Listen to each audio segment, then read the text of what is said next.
as art is that it's never finished.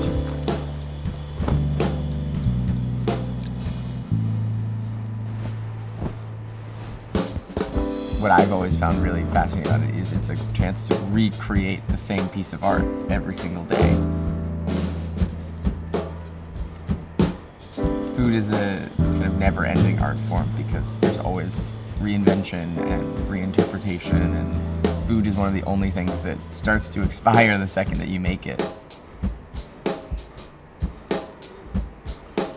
After 17 years of cooking, every day it still feels like I'm making a new thing, which is really, really exciting.